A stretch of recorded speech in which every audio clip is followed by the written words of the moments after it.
So thank you everybody for joining us this evening. I am going to begin by doing a land acknowledgement.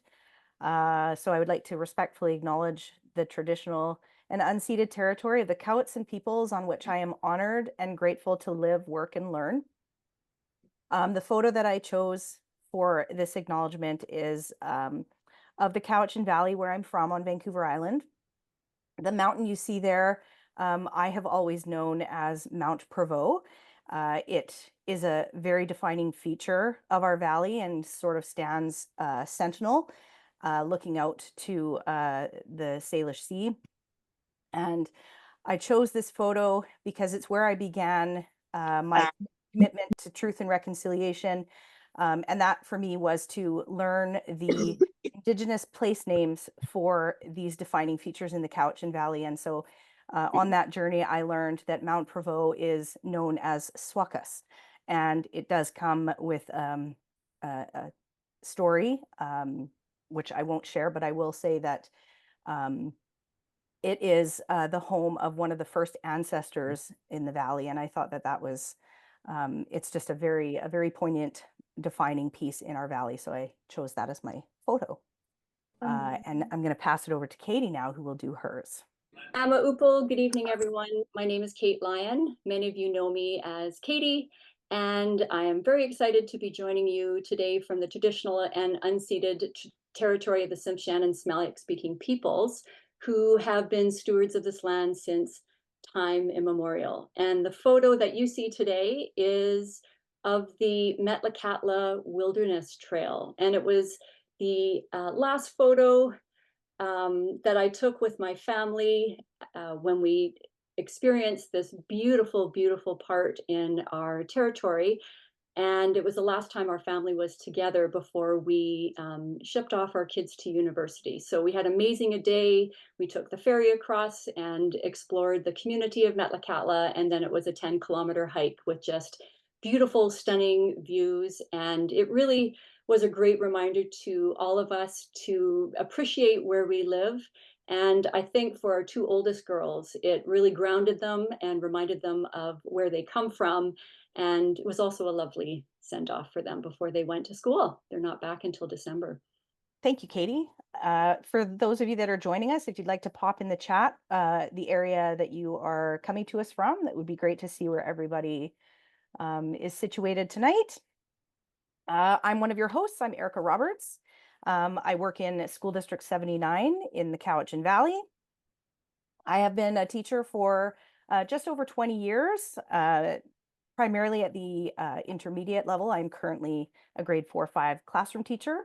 I have also in the past and still am very heavily involved in my local union. It's another passion of mine.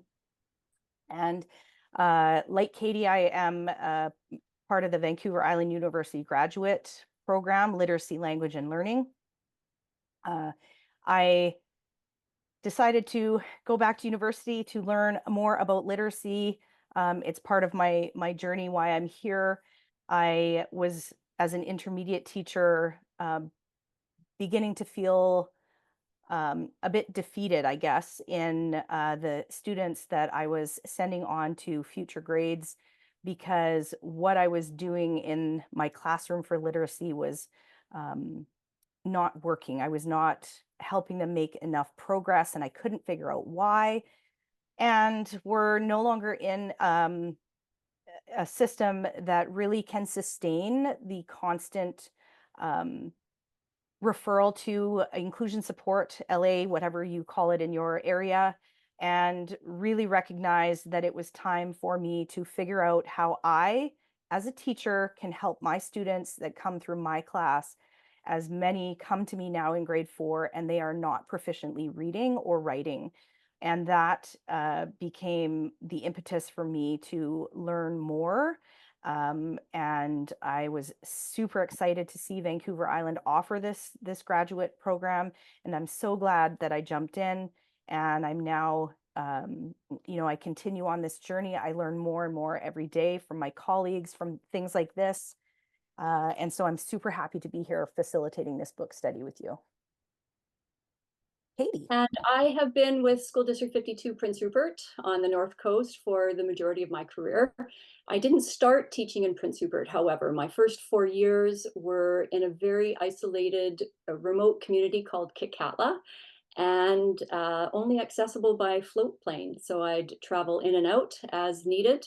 And it was a time of great professional growth and personal growth. And I feel that that time I had in Kitkatla really helped shape who I am today as an educator. And so from there, I moved back into Prince Rupert, and I've held many positions both in the classroom as well as non-enrolling. And I just wrapped up 6 wonderful years in kindergarten. And just this fall, chose to hop into a district teacher librarian position. So I'm really excited about finding new ways to bring evidence-based literacy practices in my new role. And the journey that I've been on started 7 years ago. I was teaching in an upper primary classroom, and my initial assessment data informed me that the majority of learners were not proficient in the basic foundational skills for reading and writing. So that included the alphabetic principles, sound letter correspondences, as well as print fluency. And I had never been in a situation like that where I had so many learners that needed a great deal of support so we could fill those gaps. So I turned to a colleague, a trusted friend who worked in the district, and I asked him, you know, what can you tell me and what do I need to know to move these kids forward in their learning? And he sent me some links and some documents, and that was 7 years ago. So I am really thrilled to join you today. And I met Erica at Vancouver Island University. So we're the first cohort that's come out for literacy, language, and learning. And again, just really excited to be here today and to learn with you and to help facilitate some of these conversations in our province. Ooh, so tonight's prize is going to be Strive for Five. And this is a wonderful book that came out within the last year. And so at the end of our time together, Una and Alicia will announce one of your names, and we'll arrange to have this copy of the book sent to you. So thank you very much to Dyslexia Canada, to Una and Alicia for supporting us in this learning journey and for giving us the time today.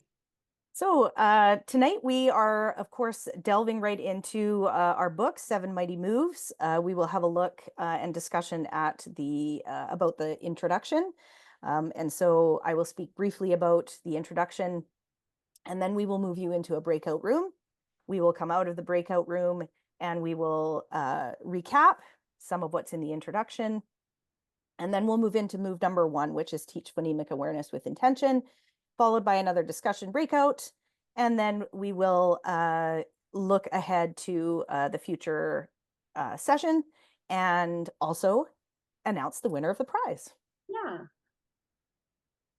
So before we move into talking about the first introduction of the book, we wanted to take a moment and ground ourselves in some of the First People's principles of learning that we feel are very applicable for our time together this evening. The first being learning involves patience and time. And we know that as educators when we have children before us in our classrooms, but also it's a gentle reminder that we are on our own personal and professional learning journeys. And some of us are just beginning to dip our toes in shifting our instructional practices, and others have been doing this work for quite some time. So as educators, we are modeling lifelong learning, and we need to be gentle on ourselves. We need to allow some time so that we can think about and absorb these new ideas and to shift our practices. We can talk about them with colleagues, try new things, and of course, to really encourage and support each other along the way. And the next, learning is holistic, reflexive, reflective, experiential, and relational, focusing on connectedness, on reciprocal relationships, and a sense of place. And that's a lot to think about. That's a lot to unpack. So again, we are very grateful that we have this opportunity for BC educators to come together and to share our stories so that we can learn from each other and we can grow together in our profession. And we are coming from all over the province in various communities and regions. We all have very unique ties to the land that we live on and to the people and the relationships that we are surrounded by in our communities. So we hold that knowledge as educators, and that helps us guide our instructional practice. And so we are learning by doing, and we're constantly building on and acquiring new knowledge and understanding in literacy instruction so that we can support our students and families in our homes. So let's be mindful of these principles as we share today and every day. Perfect. Thank you, Katie. So as you all know, we're here to discuss and study and look at and converse over 7 mighty moves. We're going to begin with the introduction. Uh, and hopefully you've all come this evening having read the introduction in move number 1. The introduction is a very short section of the book, and in it, Lindsay speaks a lot about her own personal journey. You've heard a little bit from me already about my professional journey with literacy, but I do also have some personal connections to literacy as well. Both my husband and my son are dyslexic, and so I've had to help support both of them at various times. When my husband went back to university, when my son was going through school, and so there was some learning and support provided there, just like Lindsay had to for her son. But most of my journey does take place in my professional life. And some of you may be wondering, what's an intermediate teacher doing here? It's a K-3. And I know that I had to ask myself that too, because like Lindsay, I felt, well, how did I leave university not knowing how to teach how to read? But the fact of the matter is, I did. I didn't have these skills then, and so have been doing my best with the students that come into my grade 4 or 5 class. And a lot of the moves that she is speaking to can be tweaked so that they fit an intermediate group. Um, and that's just the reality. I have to meet my students where they're at, and sometimes that does mean using a K-3 strategy. And so I'm looking forward to continuing this journey with you tonight and having a look. Katie, did you want to add anything? Yeah, I'll share a little bit about my story and maybe my personal connections to reading struggles. My husband is Indigenous, as are our 3 daughters, and they are proud citizens of the Niska Nation in the Nass Valley up here in the north, which is a beautiful, stunning, magical place in this world. And the reality is, though, that the dark history of Canada is very much present in my home. And it's very much something we feel with and live with every day with our extended family. And so it's present in our dinner table conversations with our children. It's present in the work our children choose to do and choose to focus on at school. And as parents, we, continue to learn from our children as they navigate the K-12 system as Indigenous learners and beyond, because we have 2 kids now at university. So as a non-Indigenous person, I believe I have a shared responsibility to raise that awareness and to continue learning about how to teach reading and writing, and to not only support the children and families that I work with, but also to support educators and colleagues here in BC. And to engage in those important conversations about best practice and evidence-based practices in literacy. So we need to be aware of these systemic barriers that exist in education so that we can move forward together and that we can collectively work toward equity in education. Okay. So we do have some guiding questions. Katie, I think you're going to take care of these. I sure can. Okay, let's quickly Beautiful. read through it because we want to get to some chatting. Mhm. All right, these are some of the guiding questions we thought we'd post, and they will be made visible to you in your breakout sessions. Number 1, Lindsay Kemeny shares her personal connections to reading struggles. what are your personal connections to reading struggles, whether it's in your personal realm or whether it's in your classroom? We'd love to hear about those. Number two, Lindsay mentions that she was taught that reading develops naturally and that her students would grow into readers if she surrounded them with great books and encouraged a love of reading. So, what were you taught about how students learn to read? And number three, talk about the two main sections of Scarborough's reading rope. And is this something that is new to you?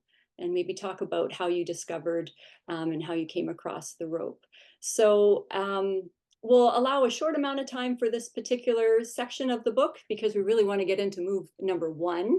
So I think we're going to pass it over to Alicia and Una. You'll be assigned a breakout room, and I think Erica and I will try and pop into some of the chats and take care of some of the technical issues behind the scenes. Yeah, and just so you're aware that when you come back to us from the breakout session, where we are going to invite you, if you're comfortable, to put something in the chat, something from your discussion that perhaps resonated with you. And so be aware as you're thinking and talking and discussing, there will be a slide when you come out of it to remind you of that.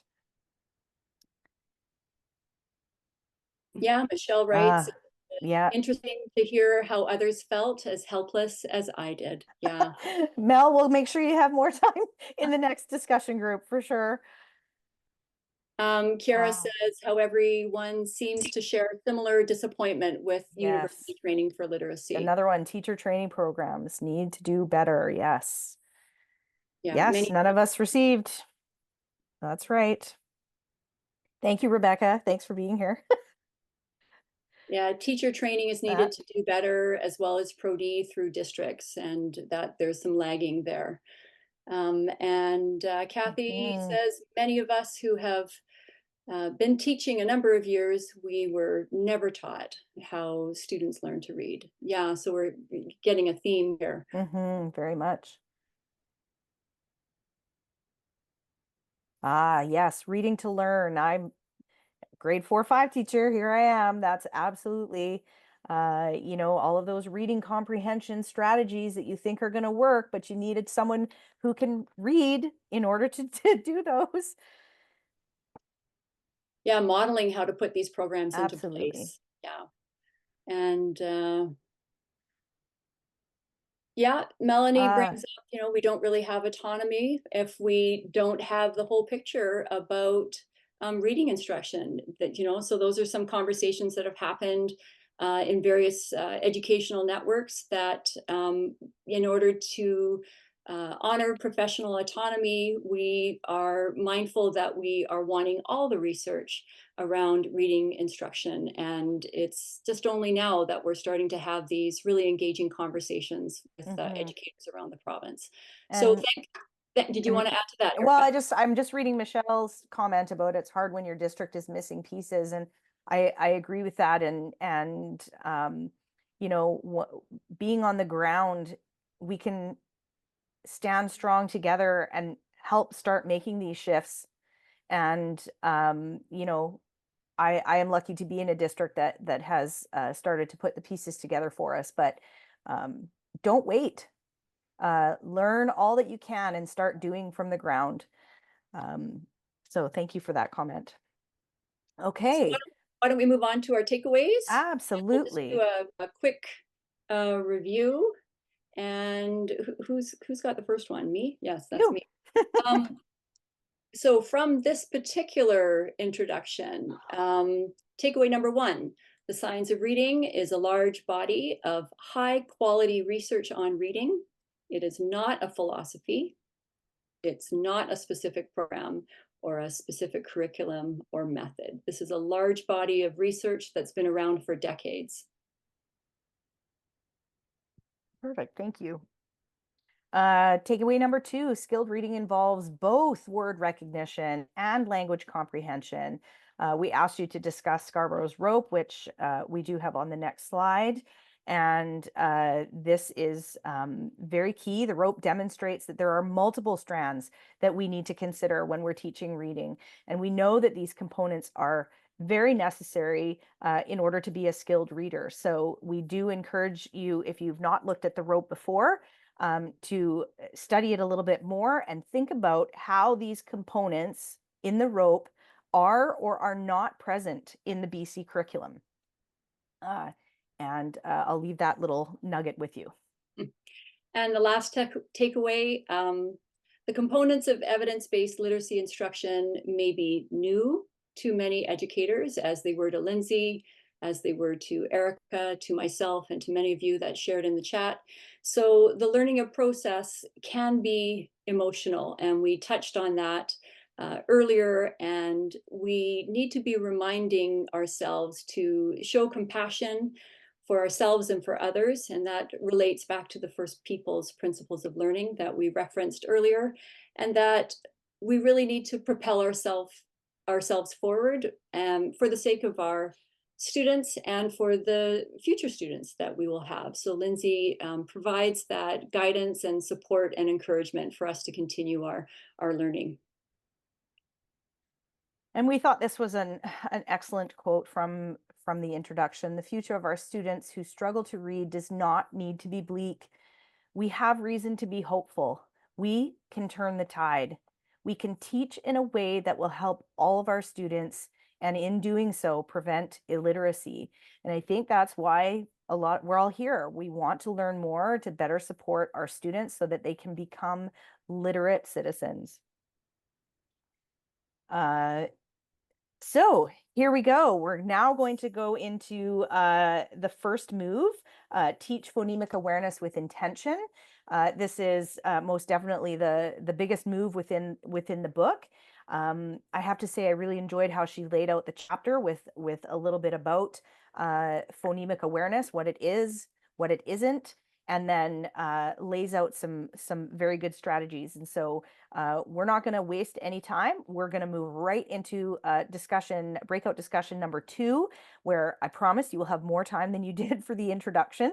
And so we're again going to give you some guiding questions, and we will send you into your rooms again. Question number 1, explain the differences between phonological awareness, phonological sensitivity, phonemic awareness, and phonics. And how are these terms and skills reflected in our BC curriculum documents? Number 2, think about what phonemic awareness currently looks like in your class, and what changes might you make with the information you've learned from this particular chapter and what you've learned from your colleagues. Number 3, Lindsay writes that blending and segmenting are the most critical phonemic awareness skills because they are necessary for reading and spellings. And she offers a lot of tips in this particular move. And so what are those tips that she offers to develop these skills? And perhaps you can expand and share some of your own tips that you've used in the classroom.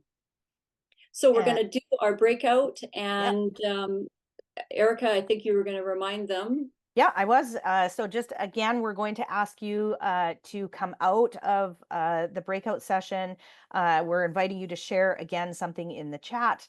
And so you will have the welcome slide in case you forget. It'll be something that resonated with you about or something new that you learned about phonemic awareness. And so that slide will be up. And so let's go. Welcome back, everyone. Just give a second for everyone to rejoin. Yeah, welcome back. I was in a group and we had some wonderful discussions. Hello, Winnipeg. So exciting that we have someone here from Winnipeg today. And maybe if you feel comfortable, you would like to share something that you learned about phonemic awareness, or maybe something that came out of your conversation if you happen to stray from those questions as we did in our chat. Yes, so did we. Well, perhaps that means that we need to allow more time, Erica, next week or in 2 weeks. We'll have to tweak that. Yeah. So if you are comfortable, just pop something there in the chat. We're hoping that you did learn a little bit about phonemic awareness. And you certainly don't have to share if you're not comfortable. Intentionally vague. Interesting. Yes. curriculum is lacking. Lacking. We have some educators incorporating UFly into their instructional practices.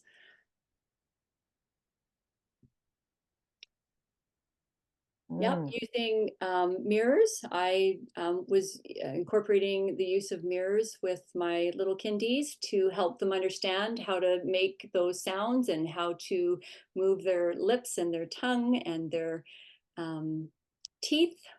Lots of gestures. Yeah, this is great. And in our group, we also talked about, some of the underlying concerns that we also have in BC education with being in the north.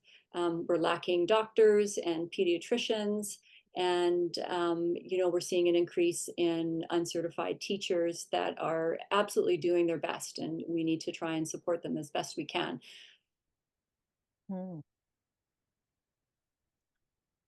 Well, let's move on, and we can get into our takeaways. I'm mindful of time as you are all joining us on your Monday evening. So takeaway number 1.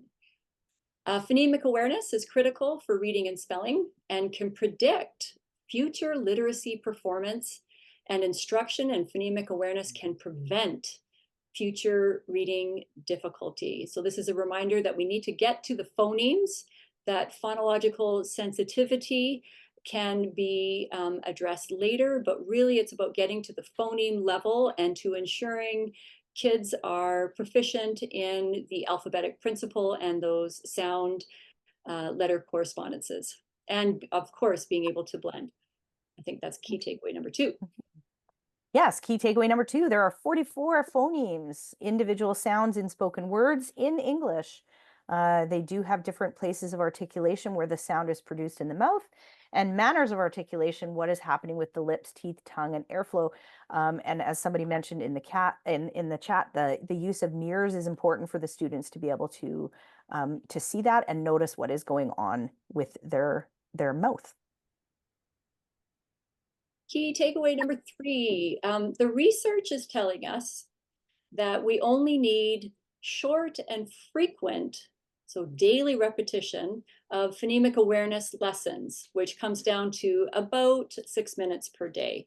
And that is working at the phoneme level as soon as possible, keeping the oral only work brief, and incorporating letters, graphemes, once they have been taught. So, and if you've read the chapter, and Lindsay talks about how there's continuing debate, and for me, I really felt that time with my learners was so limited in kindergarten. There's just so much learning happening at the kindergarten level that I would bring in letters as soon as possible, and the results have been super compelling, which is exciting. Okay, sound spelling walls aren't yet well researched, but they do support instruction with our inarticulation and grapheme phoneme correspondences. One thing, of course, that is important to mention is that they do take up a lot of real estate in your classroom, on your bulletin boards and walls. And so don't have one for the sake of having one. They need to be used with intention. And so it's a commitment to having them in your classroom, and definitely, if you're going to use it, worth having. And the last one, key takeaway number 5, we should be encouraging estimated spelling. And I really like that term, estimated spelling. I've shifted. I used to use invented spelling, but estimated spelling makes more sense, that children are making an educated guess as to how words are spelled and on the page. And so we're holding students accountable for only the spelling patterns that they have been taught. And so we need to be mindful of the fact that we are hopefully working through a scope and sequence, and we are providing the skills and the knowledge for kids to expand their understanding of the alphabetic code and incorporating that learning and transferring it into their writing. And I think that's it. We made it. So thank you very much for joining us this evening, Tuatsut Newsome. We are very grateful that you took time in your evening on a Monday to share your stories and to connect with other educators around the province. Wonderful. Thank you, everyone. Tuatsut Newsome. We'll see you next time. Good night. Thank you. Thank you so much. Thank you. Yay, you guys. Woohoo!